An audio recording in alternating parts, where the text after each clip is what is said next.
Yo, what up? This is B Dolan. You're listening to the Cabbages podcast. These fools made me watch one of the most absurd movies I've seen in a long time. I don't know if they should be allowed to keep doing this, but here we are. Here you are. Keep it locked in. All right? Peace.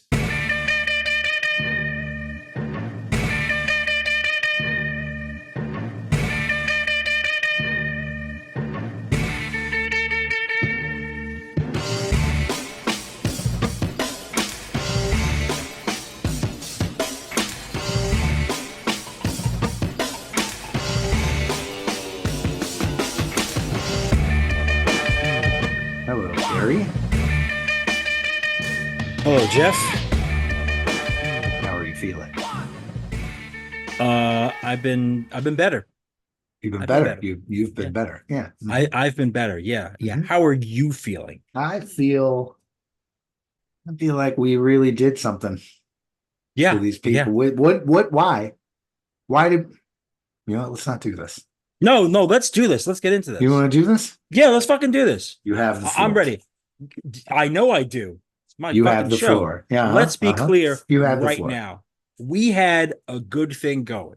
Mhm. We started out last year, rapper movie season. Mhm. We liked it so much that we said, let's keep it going. Mhm. Start off 2024, banger episode, Crush Groove, fucking Kid Acne. Yeah, we were really crushing it. We started off from a position of strength. And then what did you do? I swear, fucking Christ, you turned this into basketball movie season. And don't you fucking know, I have the floor. You have the floor. I have the floor. You have the floor. You turned this into fucking basketball movie season. We did our little fucking space episode. We went to Philly, talked to Zilla Rocca. We did Blue Chips. I was like, I'm glad we did one. It makes sense. We could have done Steel. We could have done something from Shaq that was not, necessarily a film. I think we came from a position of strength. We talked to a basketball fan who'd seen the movie. I thought it went really well. Continue. And I thought we touched on the thing that we needed to. In the same way, Mhm. like, okay, that's the genre. We've covered the genre. We did a good job. And then over the course of this, it was just, oh, there's some basketball in this movie. And then it's just like, there's more I said it. basketball in I this said movie. it from the And very then beginning. fucking now, look Right at us. before. We watch goddamn basketball movies. Watching fucking basketball movies. Like, these movies are about basketball now. It's not even like, oh, it's incidental. It's not even like, we're not even past the point of like Blue Chips where it's like, it's about basketball, but really it's about corruption. Like, no, now we're just watching people play basketball on fucking screens and talking to rappers and me having to say to them, I don't know anything about fucking basketball. I don't know anything about fucking basketball. You know about basketball. So you decided that this is just going to be your little thing. We're going to get there. And now here I am fucking scrambling. And Gary? I've had to resort to fucking doing this with you. Gary, Yeah, Jeff. I've got a very short retort. Uh, You chose Juwanna Mann, despite the lack of a rapper, essentially, Mm. despite the fact that it is about basketball, despite the fact that Juwanna Mann is a wild choice, especially during Pride Month. I feel like you brought some of this on yourself trying to prove something. You wanted this rant. You wanted me to be wrong, but I said it from the very beginning. Basketball and rap, they're intertwined. Never shall the twain part. we've got a great guest. B. Dolan is here. We're going to talk to him about this fucking movie. Let's get into it. It's Cabbages. Cabbages.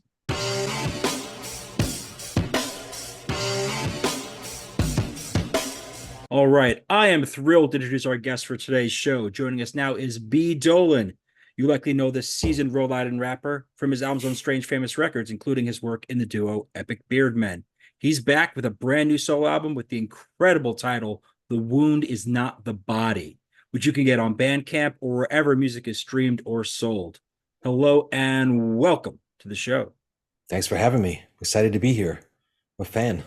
We are thrilled to have you on. This is in the making for some time, and I'm glad we can make this happen. And what a movie to make this happen with. Jesus Christ. So before we get too deep into this, because we will get tragically deep into it, Yeah. I'm sure of it. Let's just start with what kinds of movies do you typically reach for? What do you usually like to watch? I watch a lot of weird shit. I watch a range of shit. It's kind of like music in that hip hop forced me through the years to check every fucking genre out at one point or another, just digging on some digging shit. So I just have that same kind of broad, if people I respect come to me and they're and based on what I'm listening to or talking about, and they're like, oh, if you dig this, you should check this out. So that takes me everywhere, like weird Jodorowsky flicks and fucking then like Japanese horror movies, and everything in between. I watch a lot of noir, weirdly. I just that shit kind of chills me out. That's like a personal viewing habit late at night. And yeah, kind of everything. Had you seen this film before? I hadn't seen this film, or if I had, I had only seen parts of it, and I went back and looked up what year it came out because I was like, what was I doing this year? And it's 2002, right? 2002. Yeah, So yeah. were you in New York at that time, or were you I was in New York. Rhode Island? Okay. Yeah, I was fully like on the hip hop shit at that point, and also on some weird hermit shit. And I'm pretty sure I didn't even own a TV at this point, man. Okay. It's fucking. Were you off the grid? Yeah, no, I wasn't off the grid. I was in the Bronx, Okay. but I just didn't own a fucking TV. I was fully committed to just being a fucking beat making, fucking weed smoking lunatic with my friends. And yeah, we didn't have a TV, so shit was That like. does sound fun. Yeah, it was a good time. It was a formative time.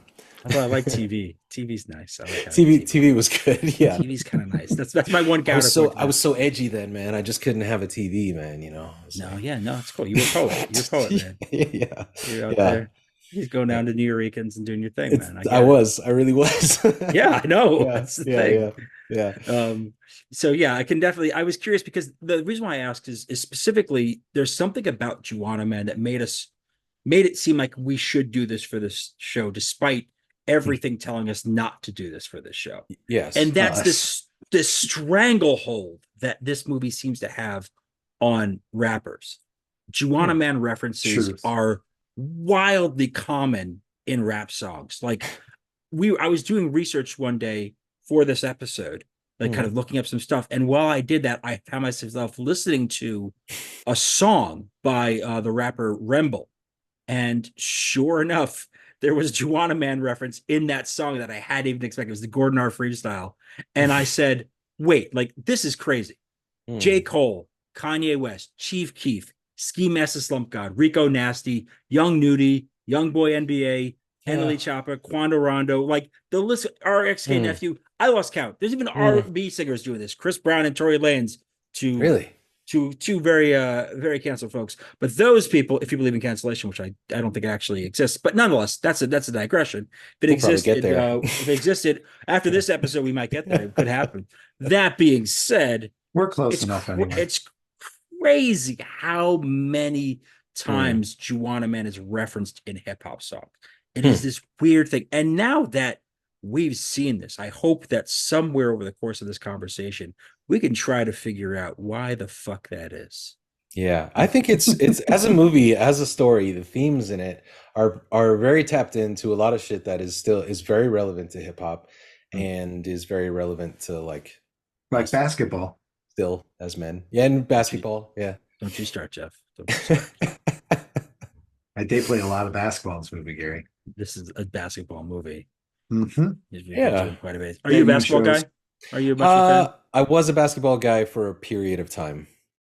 Probably before this movie came out. I was thinking about that. The primary time when I was watching a lot of basketball was when I was a kid, and I grew up in a house that had a lot of adults in it partying all the time. I was like the only kid around. And the Boston Celtics and Larry Bird and Robert Parrish and that team, the Magic, Team USA era, Jordan, Barkley, all that golden era shit. I was like real young, but the adults would like keep me up. And I will always remember sitting next to my uncle and him being like, remember that you're alive right now and you're seeing this game. I think it was like one of the Bulls championships games, and he was like, remember that you're alive right now, because this game is never going to be this good for the rest of your life. And I think about that all the time, and like I think when that era kind of ended, I sort of felt like that, like I fell out of the game for a minute. And I do remember the context when we started to watch it, because at the start of the movie he's stereotypical of that post Jordan NBA perception, where people were like, oh, the players are shitty now, the players are bad sportsmen now, the players are like, I remember a lot of criticism at that time of like, oh, it's not the same as it used to be. So yeah, I mean, I kind of That understand. criticism is evergreen. True. No matter what the next generation comes up doing, Hmm. there's a whole bunch of haters. I mean, it's Right, the right. same in hip hop. It's the same in all forms of entertainment. Yeah, Jeff, you might know the answer to this, Jeff.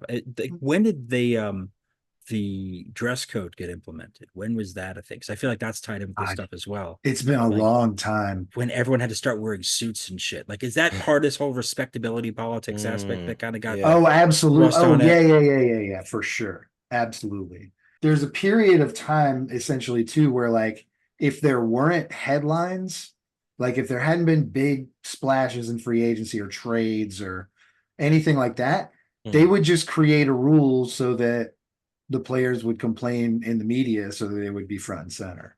And that was one of them. Okay. Where like not only did it have that air of like you aren't respectable enough, you need to look more respectable. There was also we're using you to like juice ratings because we're in a slow season. It was pretty diabolical. Yeah, but there are things about this movie, because I've now watched this, and I didn't watch it before we had agreed to do it for this show. I knew it by reputation. I knew it as a reference in hip hop and as a punchline in a lot of ways. So I was like, okay. After 3 viewings of this ahead of these conversations today, I sort of realized there are some very subtle criticisms in line with exactly what you're talking about, Jeff. The fact that none of the coaches in this film, none of the people in the back office, none of the people who work behind the scenes, and the agents, everybody, none of them are people of color. Everybody is white. Yeah. Except for the players. Yep. And even then, there's white people players, but like the fact is like there's no diversity outside of the court itself. Yeah, the power positions are basically run by white people. Sure. Yeah. And even the audience that are shown in these things are overwhelmingly white. Right. I don't necessarily want to give this film the benefit of the doubt that they were like making it as an active pointed criticism, but I want to believe there's some sense of like, well, you're casting for this, it should look like what this business looks like. Yeah. I was scared in the beginning, in the first act. I think I was like, oh man, how bad is this about to be? Because obviously, like, I understand the setup, like for the character to transform over the course of the movie. You want to pull the slingshot way back, so he's going to be a big piece of shit in the beginning of the movie, and he is a big piece of shit instantly from the first opening scene. And the point where his white agent, and I don't know that actor's name, but I like that actor, and he's been in a lot of things. Kevin Pollak, right? That's Kevin Pollak, yeah. Kevin Pollak, yeah. As Lauren Daniels, what a fucking name! What a name! Oh man, like not a dig at anyone in particular. Not a dig at anyone in particular. So you're not somebody who maybe has a reputation in the industry. No, sir. Yeah. And he's talking to him like a child at one point. There's a scene where he's really like explaining to him very basic things about what his contract means and all that shit. And I'm just like, oh my God, like, or am I just about to watch like all these white people's like, civilize this fucking black dude?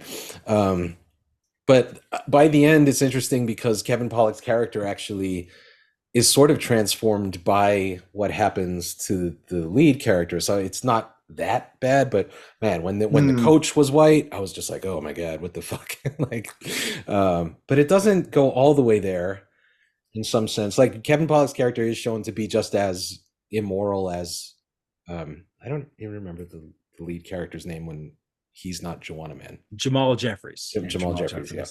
Right. So yeah, he's as bad as Jamal. And Jamal's transformation sort of brings him along also by the end, which is sort of a redeeming. But he's the only character near the basketball world Yeah. that has eaten from the tree of knowledge. Like he's eating an apple from the tree of knowledge. He knows what's happening and not only allows it, but is like cashing checks, which the way that they talk about getting paid in the WNBA Yeah. in that era, Yeah. like it grossly overstates what Yeah. most of these women made. You mean the WUBA in this case? WNBA. Well, yeah. Because if it's meant to NBA mirror the NBA WNBA did that not wanna wanted touch this nothing to do with it. nothing, Yeah. I had a feeling that they were not going to be into this. Like, no, zero no. interest. They're like, you're No. gonna who? He's gonna what? No. Like, Absolutely not. there's no aspect of So this maybe that has since anything to do with the NBA. In a way, we've created a parallel universe where the WUBA might have been fairly compensating their workers. Yeah, I mean, that's true. enough. I mean, enough. So surely, the United Basketball Association of whatever Marvel Cinematic Universe timeline this movie takes place in.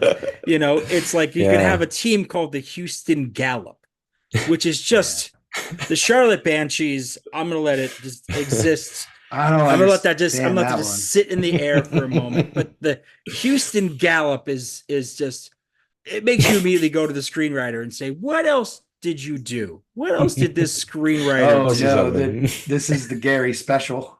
So this is where all my hard research. I will say that this screenwriter is a gentleman named Bradley Allenstein, and Bradley has 2 screenwriting credits to his name. Period. One is Juwanna Mann. Mm-hmm. The other is a little film called Who's Your Caddy? Who's Your Caddy? The golf club movie starring Big Boy of Outcast. How did we not do that? It would have been about fucking basketball. We'd have had a golf movie, a little bit of okay. First and foremost, again, I don't like to do this, but I got to remind you, you picked this film. That's neither here nor there. I'm saying we could have done this movie at any point. It's neither here. I think it's actually here and there, my man. But all right, we'll move on. We'll move on. All I'm saying is that we have to talk about all the rappers in this film. Well, okay. There is one pretty incredible rapper in this film. It is maybe her only 2 rappers. 2 rappers in this film. Because someone plays a rapper. Yes, but an actual rapper. Yeah. Lil Kim in a smaller role than I had hoped for, but really her only film role. Your explanation overmatched the amount of time we actually spent with Lil Kim. Yeah, but she has some good lines in it. She gets some good lines off. She would have been great to be in the film for a long time. Lil Kim playing Jamal's girlfriend before the fall. Right. She's like, basically, all these tricks are dogs. But if you're going to live in a doghouse, might as well live in one like this, in that big mansion that he has. Again, before the fall. Right. Yeah. And then, so like she has the fall comes quickly. They got to move this thing along. Everything in this they got a lot to accomplish. Yeah. This is a sub 90. This is a sub 90-minute movie. This is like an 88-minute movie. Yeah. That's why the first 10 minutes feels so intense. It's like we're moving. We got to make this guy a real piece of shit real fast. What's the best thing you can do? Strip naked in front of a bunch of people. Yeah. And throw your underwear at them. That part. That part. Yeah. That part. It was something. How can we unpack it just a touch? I just want to know, did you think, man, what a jerk? Yeah, that's crazy. I went to a very deep analytical place immediately. I was like, man, when as soon as I remembered it, understood it, and remembered that it involved a Black lead actor in a dress, my brain immediately went to the conversation that every comedian has been having for the last 2 years. And I have lots of thoughts about that. And so I was immediately just looking at it real sharply and what it had to say about masculinity and what shit was kind of built into it. And I don't want to talk for 20 minutes, but no, that question, I've been hearing that question asked a lot, since Dave Chappelle went away and came back and was talking to, I think, Oprah about it. It was talking about the pressure that was put on him to put on a dress. Yeah. And at the time, I was a fan of Chappelle, and I was hearing Chappelle say that. And I kind of had one answer in my head of like what I thought we were talking about, which is uh, the Black American experience obviously had its origins in slavery, and if you like look at and read the history of Black masculinity from that time forward, and how demasculating slavery was to Black men, first, like obviously breaking the families apart, like basic shit, like your ability to protect your wife and kids or your partner and kids, um, and so that and how that would affect and just being dominated in that way, the amount of rage that that would produce. From there, like the first movie ever made, right? The Birth of a Nation, which is like this fantasy about, then comes this myth of like a super predatory Black male that's like Right. a monster that everyone has to be saved from. And then carry that forward into hip hop. So when I hear Black male comedians being like, why do I have to put on a dress? In my head, I'm like, yeah, why do you have to put on a dress? And I thought, and I think the answer is because to be acceptable to mainstream America, we have to show that you're willing to like cast off that scary Black masculinity and put on a dress and be like a buffoonish gender swapping clown for us. And Yep. from that perspective, I was like, yeah, why do you don't have to put on a fucking dress if you don't want And to. then baked in with it is this trope like behavior of just like, now we're just going to do it to everyone too. You know what I mean? Like, it got laughs once way back in the day. Right, So we're right. just going to do it forever and ever and ever and ever. Yeah. It's just never going to stop. It basically, the way I remember the Chappelle story being like, it wasn't in the script. I wouldn't have taken the fucking script if I had to do that. And then I got there and they came up and were like, we switched up the script a little bit. We flipped it, if you will. So, Yeah. there's like, that was why it was pressure, is they were like, why don't you just do the scene? And he's like, I'm not doing the fucking scene. Yeah. Yeah. Like, it was such a baked in joke that even when it wasn't in something, people would be like, well, we can always fall back on putting somebody in a dress, a guy in a dress, and having them try to rob a bank or whatever. It's the specific issue of the number of time Black male leads were expected to do this, or over and over. What's interesting, sadly, is that when Chappelle said that, I thought me and Chappelle were on the same page. Same. At that moment, I thought, okay, he's talking about something else. And since subsequently his current fixation on trans people, which is a very unhealthy fixation of his, and certainly disappointing as a fan. That's the lightest way of saying it. It's at the very least unhealthy. It's saying other ways, it's a pretty hateful perspective. I can get why you didn't want to wear a dress if you really felt that way, sir. But like, Miguel Núñez was not somebody who was like, he wasn't Will Smith. And he was not Martin Lawrence. Miguel Núñez, like, and Will Smith, we did Wild Wild West this season, and they got Will Smith in a dress in that one too. And really? It took a long time. I don't know that it may have happened in Fresh Prince. That show was on for a long time, and there's no way they didn't write that gag in 9 years. Yeah. But it's like Will Smith had kind of turned this leading man energy and had these hugely successful films, and his first true flop, Wild Wild West, is the one where they got him in the dress. They finally take him down a peg. It's a little him and Kevin Kline both. It's a chilling thing. Well, Kevin Kline is a different situation. It's a chilling effect that happens with that. And Miguel Núñez was somebody who had been like under Eddie Murphy's wig. He was showing up in a bunch of Eddie Murphy movies for years, not in a lead role. He was somebody who was just there. Yeah. So like, you'd see him in stuff like Nutty Professor 2. He was in Pluto Nash, Meet Dave. He's in Life. He's in these films, and he'd been on Black TV shows like Hagen and Mr. Cooper, and this is his shot at a lead. And rumor has it that Will Smith was offered this movie and turned it down. Shocker. Also, Chris Tucker was offered this role, turned it down. They say Chris Tucker was offered every role for a period. Well, I think for a period of time, I think he offered everything. That's another person who made some choices to like, I'm not doing this. Choices is that's the nice way of saying it. Choices. But what I'm trying to get to is like, Miguel Núñez was not a leading man, and this was his first true star vehicle, his first chance to be the lead, and it was in a role that was, if you're going to kind of follow this thread through, was meant for to take down somebody else, to take someone else down a peg. If you go into sort of, if you accept this as this is something that Hollywood kept trying to do to these men, and you have to start asking a question about it. Well, that's my question, and it's something I've tried to figure out because I feel like now where it's like diverged is now when I hear the dress thing come up, it's more like as if the pressure was for me to become gay. And I think that like I heard Cat Williams on the Joe Rogan thing talking about some crazy shit about transgender people, and that like this dress thing is actually part of a trans agenda that's is being pushed. Like now it's kind of almost come full circle to its own toxic masculinity version of events, and yet we just found out all the shit we found out about Diddy, and like so there really was a fucking secret cabal trying to get motherfuckers on videotape and like feed them drugs and fucking put them. So it's really a fucking, it's kind of a head fuck. This movie's confusing.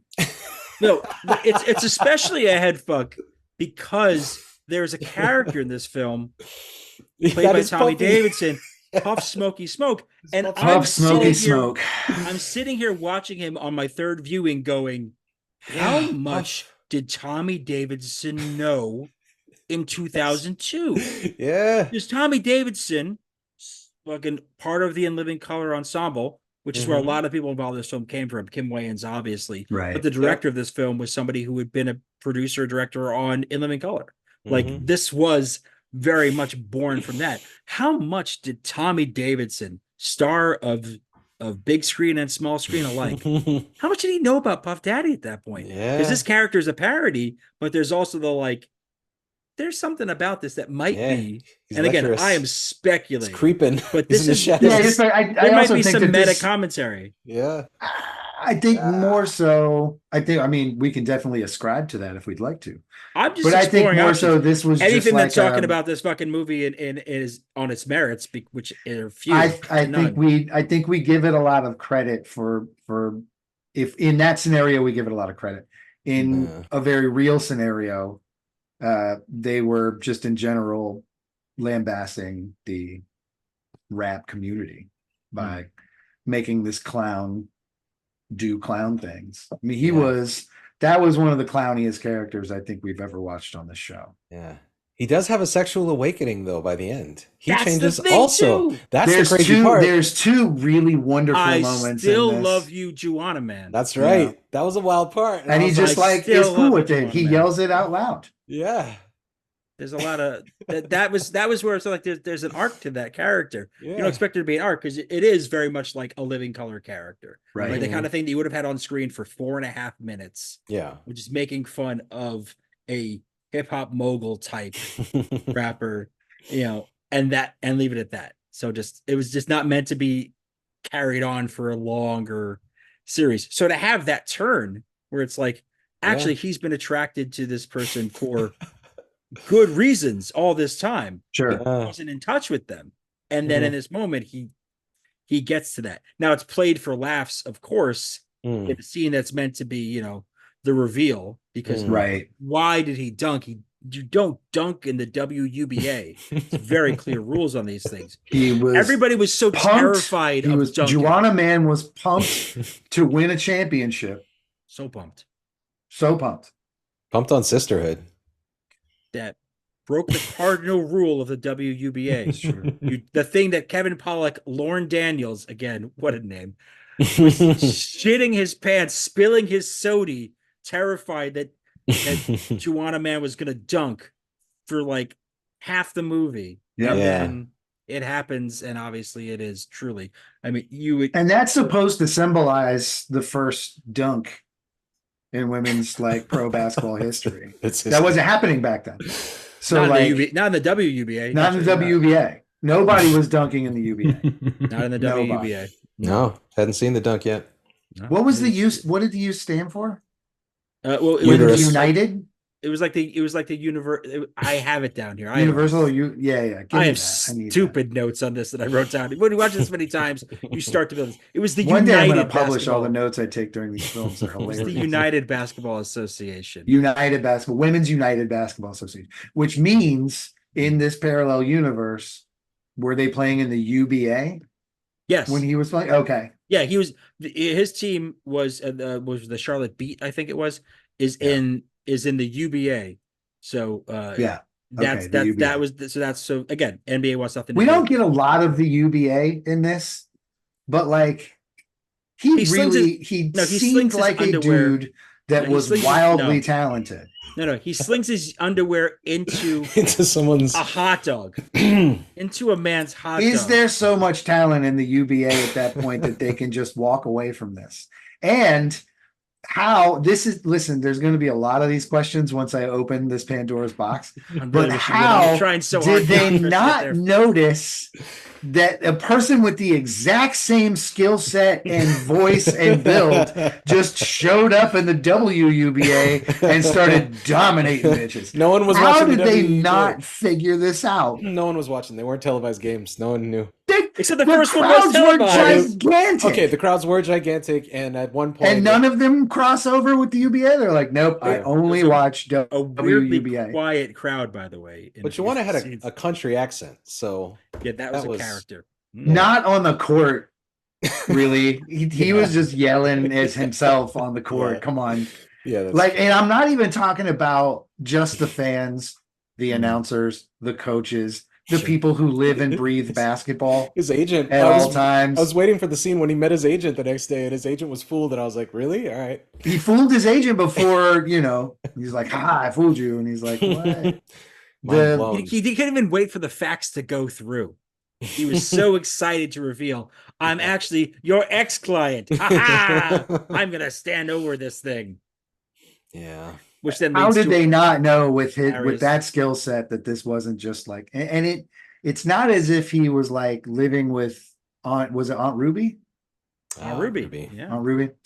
He wasn't living with Aunt Ruby, who is the driving force behind his good behaviors. Yeah. She's like the moral conscience of the film. And is also like, all right, I'll help you dress up like a woman and take over the WNBA. Yeah, Aunt Ruby is a wild even the character. like voice of reason is like, no, I'm gonna do this. We're gonna do this. You need basketball. Jennifer Lewis just showed up. I don't think Jennifer Lewis read the script. Aunt Ruby is Jennifer Lewis, and Jennifer Lewis just made decisions as Jennifer Lewis on set. Probably there was a scene where I thought she was gonna jump into a Jamaican accent at one point. She starts saying things, and I'm like, I know, like Jennifer Lewis has been in so many films and has played this maternal character in like so many movies. She's just like America's mom in a lot of these flicks. And so like, but she's so poorly utilized that like there's no explanation of why she helps Jamal in this situation, really. And obviously somebody had to supply Jamal with the falsies. And so Aunt Ruby does that. But at the same time, Aunt Ruby, and I'm jumping ahead, delivers maybe one of the worst pep talks I've ever seen in a film. And I'm going to share with you what that pep talk is, because it's not long. It's not long. Aunt Ruby says, this is a quote, "There's no use crying over spilled milk. Best thing to do is start looking for a paper towel." Yeah. This is after he has, by dunking during a WUBA game, which, to be clear, you do not do. You do not do this. Broke the backboard. Lost his wig, reveals this. The deep shame of being exposed as having done this. They didn't even finish the game. No. And that's the pep talk that she goes back to him with. Yeah. Well, you think it was improvised or scripted? I think it was scripted. I think like you said, Jennifer Lewis shows up. She's like, "What are my lines? What do I got to do today? All right, great. We're unimpressed. I'll do this. Whatever, man."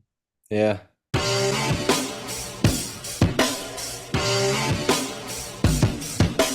I was trying to figure out if like the redeeming part of it was that Black women kind of fix Jamal a little bit in the course of the movie. Like that's who eventually, through Jennifer Lewis's character and on Ruby and Vivica Fox's character, like the team itself sort of provides Jamal with the flip side of what he was missing, and I guess is meant to be what transforms him into a better person. And you see that when he walks away from his contract. Here's why it's generous. So Here's why it's generous. Whatever goodwill you're describing, whatever goodwill, it is usurped and destroyed by the fact that our heroine of the movie is like, after the lying, after the scheming, after all of it, I'm in. I'm gonna date Jamal. Oh yes, aka Juwanna. I'm gonna we're gonna hook up and we're gonna be together forever. Yeah. After all that time of dressing like a woman. And the intimacy that they shared as friends. Yeah. Just all because of some all flowers. The goodwill is gone when they're like, okay, she takes him back at the end. Yeah. There's no all right, I can forgive you and we can move on. She's no. Not only are we moving on, I'm moving in. We're together forever. The love story is corny. It's even if you look at it from a macro level, it's just a series of choices no humans would ever make. Not one human in this does anything they would normally do. It doesn't make sense. What human would decide the way to get out of a gynecological exam that would expose them as masquerading as a female basketball player is to dress up in the mascot's costume. Note, not the mascot of their team. That was a giant chicken costume. That's no banshee. Last time I checked, that's a chicken. Right. And just to surprise the doctor and run away. That's it. That's the It would have made more sense if they were the Charlotte Chickens, though. It would have made more sense if they were anything other than what they were. The Banshees. Yeah. But the chicken costume does not apply to the film. It does not apply to anything we've seen before. I mean, maybe if I watch this a fourth time, I'm not going to. Maybe if I do, I will find that the chicken was on the sidelines. But I had seen it before, and I was like, "This is a bad idea." I want that on record that I was like, "This is a terrible idea." This movie is so confused and so dumb. There is a shining beacon in, I'd say, probably about halfway through the film. Okay. Where you're really tortured at this point. Okay. By the fact that all we can talk about is Juwanna Mann ain't who they say they are. Yeah.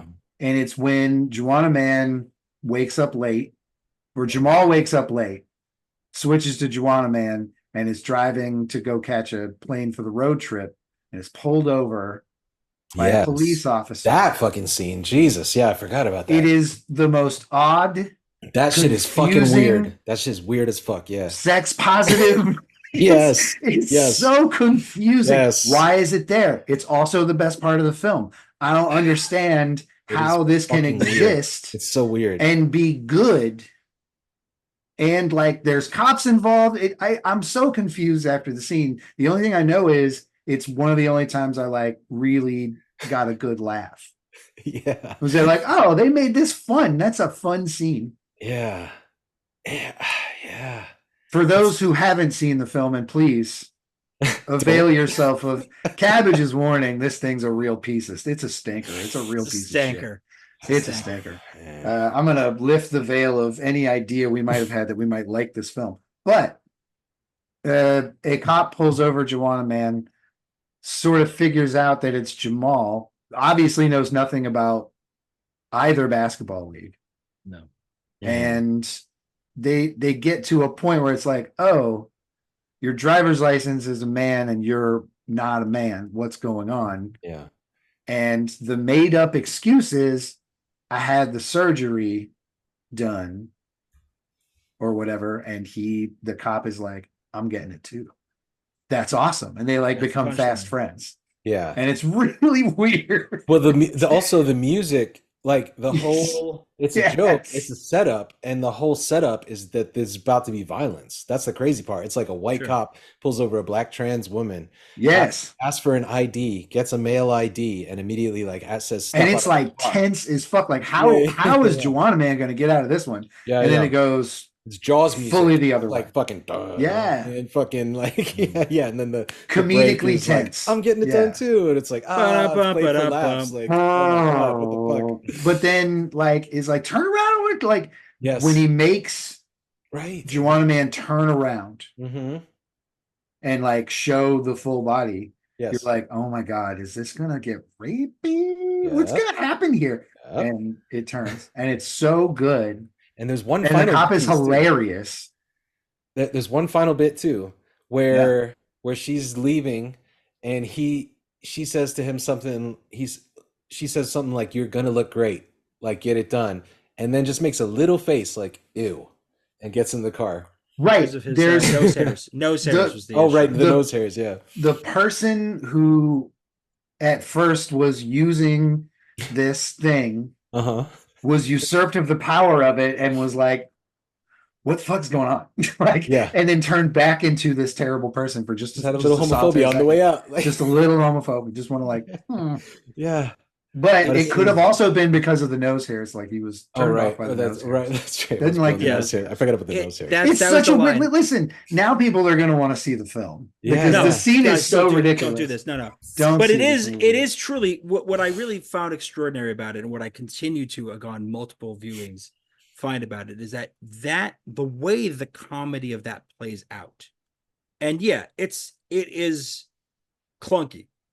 In the execution because of the era, but compared to how most comedies would treat that scenario and treated similar scenarios on screen in that time period, that specific kind of comedy like in that era. Oh yes, one of the most progressive things that could have presented itself. Like imagine if Marcy X got a hold of that scene, it would just be horrifying. No, and that's a standard bearer. That movie. Woofy. The lead, is it Miguel Núñez? Miguel Núñez. After I saw this, I watched a Vlad TV interview, and I didn't get all the way through it. Oh, okay. His mom wrote "This Is a Man's World" for James Brown. No. And in the context of this movie, that becomes even fucking weirder. I know I just dropped an unverified fact on you. I know. I'm just this is wild. Yeah, this was his mom apparently wrote music with James Brown and penned "This Is a Man's World." I want to talk about music for a sec with this movie because you've opened this door, and there is this scene in the film that maybe we often like to talk about soundtracks and how things happen. There's a scene in this film that maybe is the worst use of Stevie Wonder's "Isn't She Lovely" that I've ever and it is already not my favorite Stevie song. No, but it's a turning point in the film. It is the first time that Juwanna finally clicks. Teamwork is the way forward. And like not just in the self, but for the betterment of the team and to improve our chances of actually winning. They must do that. And once this clicks, she is then, and the rest of the team is celebrated with this song playing as they show these players hitting baskets. And it's just like, you stop for a moment and go, what? And it's not just like for 2 seconds. It's the whole song. Prolonged use of the song.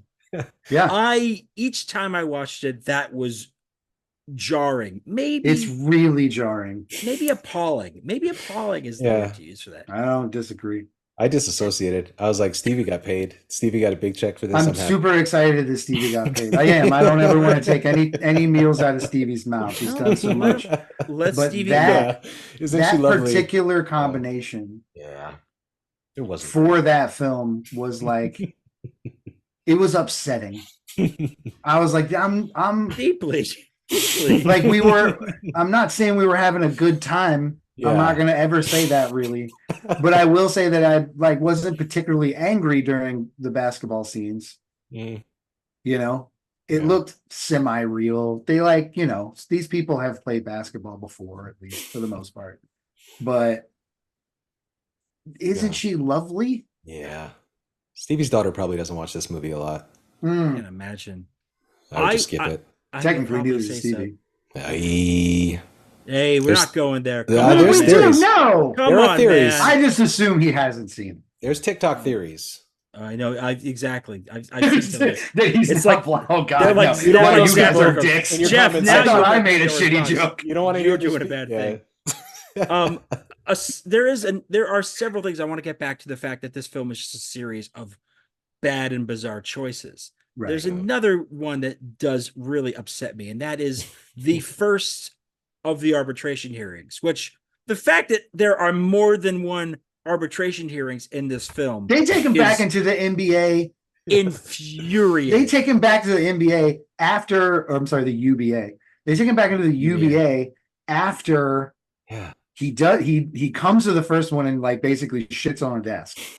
And Yeah. he's like, fuck you guys. I don't care about Whoa, you guys. no, I no, don't no, care no, about no, no, basketball." no, no, no, no. He doesn't say fuck you guys. They bleep the word fuck every single time he says it.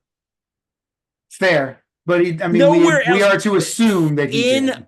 what movie do they bleep the word fuck, not bleep the word shit immediately following the fuck? That they do that. Why? I'm like, the only explanation I have is they were like this close to going from PG-13 to R, and they're like, we can't get Maybe. R. What And if you we can't bleep cut the anymore because it'll be an fucks? 82-minute movie. It'll be Yeah, it'll be yeah. it'll be a TV Jesus. movie on MTV. They Oh, thought, no. you know what we're gonna do? We're gonna bleep the fucks. And I sat there the first. I don't time think didn't that's what quite I think catch it. somebody was just like, just The bleep them. gags. They bleep Just the get this fucks. thing out the door. Just bleep them. Who cares? It's another great example of just like, who is this movie for? It's the Yeah. best question that we ask about It's true. Who is truly this bad for? movies. Who is this for? Because the answer is always surprising. Was this supposed to be a raunchy comedy for grown-ups? Was this supposed to be more family fare, a bit more accessible? Or was this meant to be something else and it just turned into this? They do the thing in this film that a movie for like you want to take like an older child to, where two people are having sex, but they're completely buried by a sheet and then just doing Yes. this underneath. Yeah, just wrestling. It's like my favorite version of movie sex is everybody's under one sheet and they're just Rumble under the bed, thrashing yeah. around. Like if you're having sex, you're just like, all right, you ready to have sex? Put the sheet over me. What the hell? Flap like a turtle on your back. What are you doing? There you go. Now we're having sex. Now we're doing sex. Yeah. It's one of my favorite things that movies do. Yeah. When Can I they're ask like, you- we can't tell kids that people have sex. Can I ask you guys a personal question? Oh man, I don't know. And I don't need the specifics, but Okay. anybody who you've dated over the course of your life, Oh, any people God. you've dated over the course of your life, have they ever carried with them everywhere they go, and certainly when they travel, No, don't do that. a framed Don't do photo it. of you Oh. to put at their bedside Oh, God. when you're not there with them? Has this ever happened to you? They probably just didn't have a lot of time. Schedule Call on me right movies now, is tough. please. Yeah, you only get so many days to shoot. Mm. They're probably doing rewrites. Mhm. Man, They didn't seem to have phones. 2002. Yeah. Pre They didn't have phones. smartphone, I guess. It's also not the But most you would think egregious that maybe use. it would be in like a wallet or a purse situation. You wouldn't a have locket. a locket. yeah. Back in the day, they do that, and you wouldn't have like you pull out of the bag the Portable travel bedside. bag. Yeah, No. exactly. No. It appears in You would multiple have- hotel room scenes. Multiple scenes. And it's not even the most egregious use of a photo in this movie. The Oh, most no. egregious use happens within the first minute of the film when this Yeah. giant Humvee-like vehicle that is carrying Jamal to the UBA game for the Charlotte Beat. And just let's just stop for a second, just be like, it's all happening in the same fucking town that he was playing basketball in. It was in the same fucking city where Yeah, he played basketball. No one figures this out. couple blocks Either over. here, I'm just gonna breathe. Yep. But on the Listen. front of his car, on the front of his fucking Oh, that's right. ass car, is a framed photo of himself. On all through the planet? house. All On through what the planet? house, there are photos of him. Yeah. He's On what planet narcissistic. is- Get it? Yeah. Yeah, I Do you get it? He's not I a good very guy. much do. That- He's not a yeah. good Gary, I don't person. know, man. I feel like you don't understand. He's not a good guy. All right. He You stamps his shouldn't signature like him. on little kids' foreheads. He A just stamps his stamp? signature. Yeah. You shouldn't like him, Gary. That's what they're trying to tell you. I don't care for him. I don't care for him at any point in this film. I don't care for Miguel Núñez. in this which is film. why it's such an awful trade-off when she's like, let's be together. Let's be together. You're the When one. she's just into it. She's Not fine Romeo, with it's it. you. There's also And I meant to bring this up when we were talking about the way this movie works and like the black women helping this man become a better man or whatever. Don't forget that after the team has been betrayed, he comes and gives a speech where he's like, "It was you all along. You were all a very good team before I came here." Having never seen them before in his life. Never. What did he watch tape? Never. And he's like, "You guys didn't need me to begin with. Go beat their ass." And she's like, "You know what? That's That's cool. enough."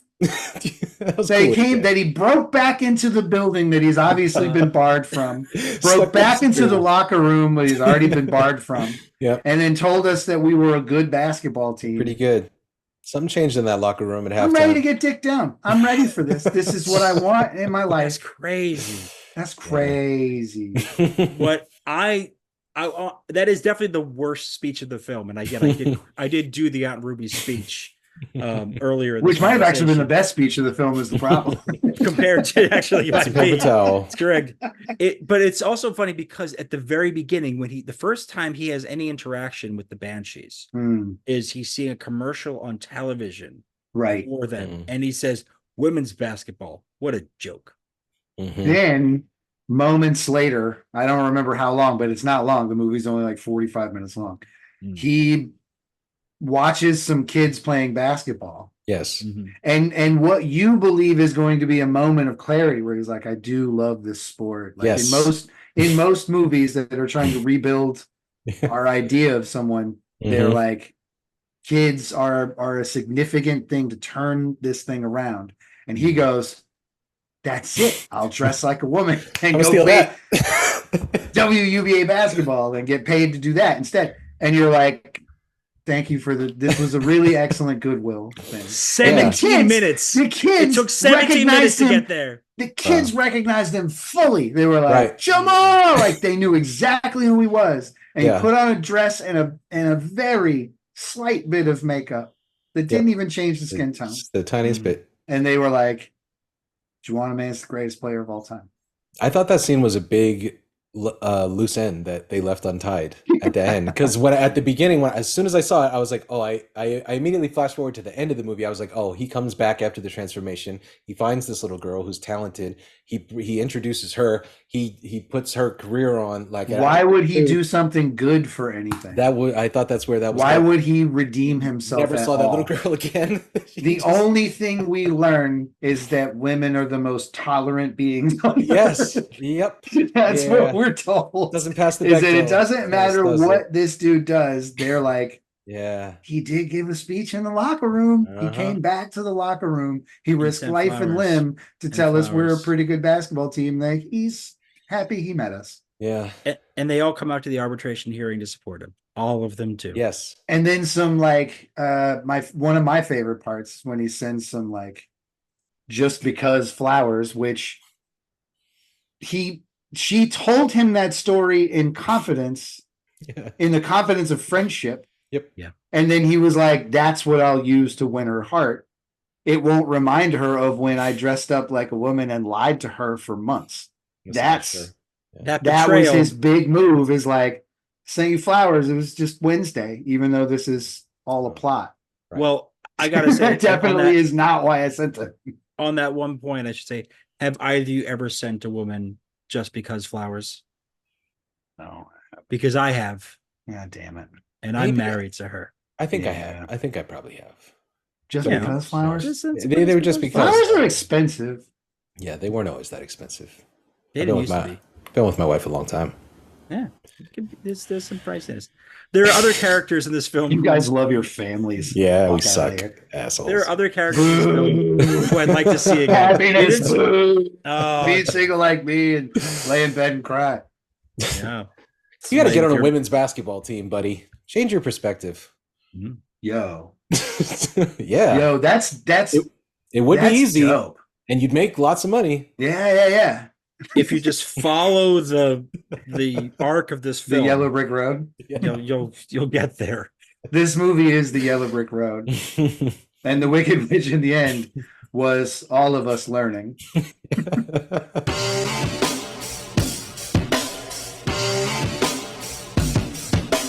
I wish we could stop talking about this film, but everything that we say, every single thing we say makes me go, oh, and remember when that happened? Do you remember that?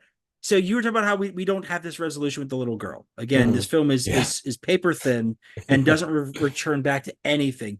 Oh. Also, we meet Aunt Ruby's friends once. Oh, that's right. Yep. This that's right. cast of characters. Yeah. The old lady who is I thought they were gonna fiddling be with her good, giant too. bra. Yeah. There's the other lady who An excellent scene, is by the way. quite They were enamored. funny. Yeah. Genuine humor in that scene. Yeah. He was enamored with Jamal and quite frisky with him. Anything genuine or fun In front of his lasts aunt, by the way. In front of 90 his seconds. own auntie, by the way. Yeah. Yeah. No, they were a fun group. I thought So they were we don't coming need- back 3 or 4 times. I we was don't see the these are cop fairy again. godmothers. We don't see anybody. Yeah. It's just more Kevin Pollak. Yep. Kevin Pollak says, by the way, I brought up the Will Smith thing. Kevin Pollak said in a Reddit AMA a few years back that he signed on to this film. He was told that Will Smith was going to be the lead Wow. when he signed on. So, Not quite. not his. quite.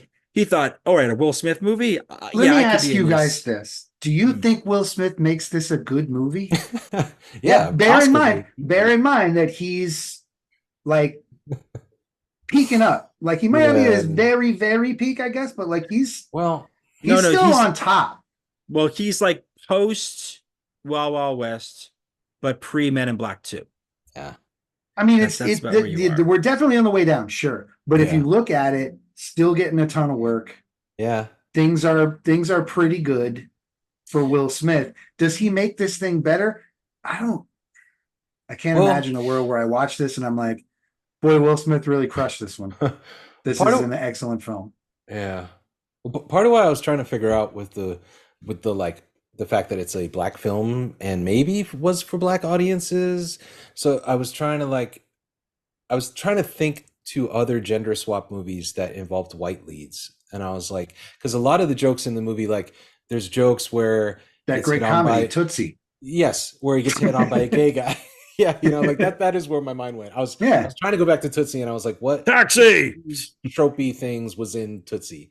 Like, and what is, like what's obviously constantly recycled, which is like straight guys hitting on you. Like, the Kevin Pollak has also like a sexual assault joke scene where his assistant walks in on him, what looks With a like fax assaulting machine. Juwanna Mann. Yeah. Oh, And it's just right. like, oh, see you later, and like closes the door on some. No, it's worse. It's actually worse than that. It is that it's his secretary, and she's like, "Your wife is on the phone." Oh, that's right. Yes. And he says, "Tell her I'm with a client." Right. Yeah. There's that too. Yeah. But that type of shit was in Tootsie too. Like that type Yeah. of joke was in that type of movie. I'll tell Oh, you. that's That like, guy in a yeah. dress. It's funny to sexually assault him, like in that at that time period in those movies. Like It's funny that you would be having sex with this human being. It's hilarious that you would find this sexy. Yeah. Yeah, That is just the joke. Yeah. Yeah. Good old blatant transphobia. Happy Yeah. Pride, everybody. Good choice. Yeah, right. God, Pride Month. this is a good one. Pride What- Month movie. At least you wore the The shirt. brilliance man. of you At wearing least the you wore shirt that to shirt. this Oh. is so good. Like, I mean, and like, we all come agree with on. those sentiments. I need to be clear. We all agree with the sentiment on your Yeah, shirt. yeah. Everybody here, we are fully supportive of this. But I mean, this film does not do, other than that scene with the cop. Yeah. This film is not in of itself pro-trans. There's a lot of jokes that are No. very much about Yeah. people with mustaches, There's and hair there's that aren't in multiple feminine walk-ins. places, or all this shit. There's multiple walk-in scenes. Aunt Ruby walks in on him, putting her. She's like, "Oh Yeah. Lord!" Like, it's the end Yeah, of her yeah. life that somebody's Yeah. wearing a dress. Yeah. Yeah, it's interesting to view masculinity though. Like that's the thing, is like it's not really about trans people or queer people. It's about men. Right. And all these movies are about men, Yeah. really. And Yeah, so there's at least now there's movies that aren't about men. Yeah, yeah. At least now we have that. Yeah. And it's not just one a year. Are you saying this helped pave the way? Because I don't think that's no. true. I'm Okay, saying this good. is a. I'm saying this is really How glad shitty it was. I'm really glad you don't believe that. We're like, saying this is a maybe relic. every movie Juwanna doesn't Man need walks so that women could run. my Gary biggest Suarez. fear. My biggest fear is that, like House Party and White Men Can't Jump, some maniac out there decides to remake this movie, and I don't care how woke, progressive, No. thoughtful. No. There's no way to make this film No. and it Please don't not do be this. fucked up. Just Please. make a different movie. If you want to make a movie where someone dresses up like a woman to play basketball, make a different movie. Don't movie. make this movie. Please. Do you remember how and you know what? I'm gonna go out on a limb here. Okay, Rappers, yeah. stop talking about Stop it. talking about Because it. the more talking you about do this it, movie. the more you talk about it, Yeah. we're gonna get another one, The and you're gonna be IP. like, "This still sucks." The value of that IP is going to go up. I'm willing to bet more than 50% of the people that reference it have not seen it. See, I This is a disagree. joke I about think a- this is. You think I they love this- it? No, I don't think they love it. I think they've seen it. I think it's a film What that was the people Rotten Tomatoes? saw. on? 10%. 10%. 10%, which that is bad. we did a whole season where we did a lot of films that were in the 10% and lower range. Yeah. It's this is that, and also not like a box. Yeah, thanks for office coming on the success either. show. Thanks for being here. Appreciate it. Thank you. No Thanks problem for- at all. Never get that time Thanks back. for- We would love to do it to someone else. Anybody, if you want to come on the show, let us know. We can make it happen for you. This is definitely a good ad for that. You're just like, I'm just trying to promote my record, man. Oh God! I got some good music out here. You know, I Hey, want man. fans to know where I'm doing. So, And then it's just like, hey man, do you want to By the way, watch this fucked up penance, trash? The penance for talking to our fans is that you got to watch Juwanna Man Yeah. and talk intelligently about it, which you have Yeah. done. Oh, thanks. Incredible job. Yeah. Yeah. This I is will how say, I feel about Juwanna Man. this is Yeah, how if you feel about I was Jordan. gonna say, if I smoke enough weed, anything is thought provoking. So Yeah. Anything is possible. I got there.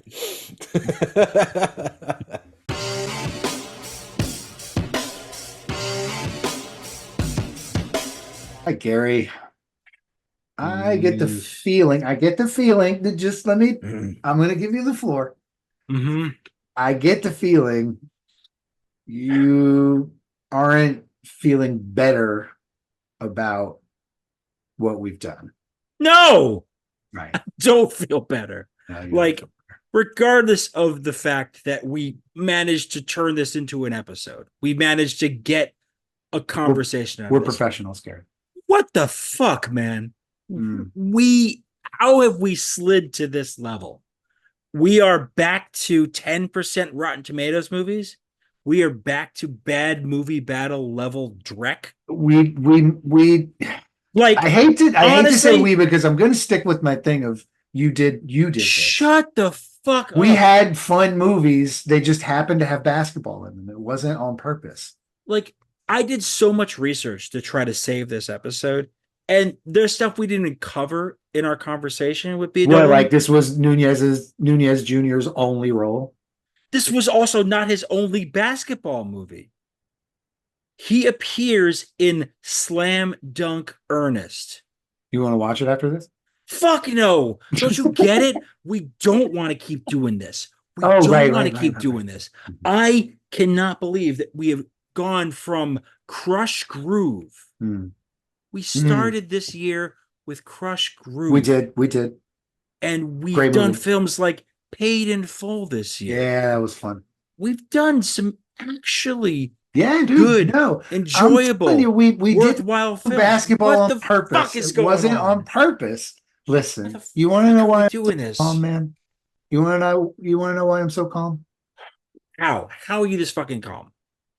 Next That we're week's the season backsliding. finale, baby. Season finale. Take a little time away. No more basketball. There's only one more. No more fucking basketball. There's only one more like week or two of regular basketball season. Yeah, right. And then we got to wait not very long until the Olympics where I get basketball again. But WNBA is going this summer, but we can, for you, for the most part, your life will be basketball free again. Yeah. And just, I guess that's true. In like a week's time. That's true. Yeah. It's not much longer. That's true. Like, listen, man. Take a little toke, watch a little tube. What's all this worrying? We got one more. We're going to come at it. We're going to attack it. And we're going to get through it. It's going to be great. Can we at least do something where it's at least easy to watch, right? Can we do something where it's just like not excruciating? That's all I ask. Let's not end with violence. Let's just no violence. Change our outlook. Let's just change our whole attitude. Let's change our whole attitude. Yeah. Right? Yeah. Yeah. Yeah. Yeah. It's the Cabbages Podcast Network.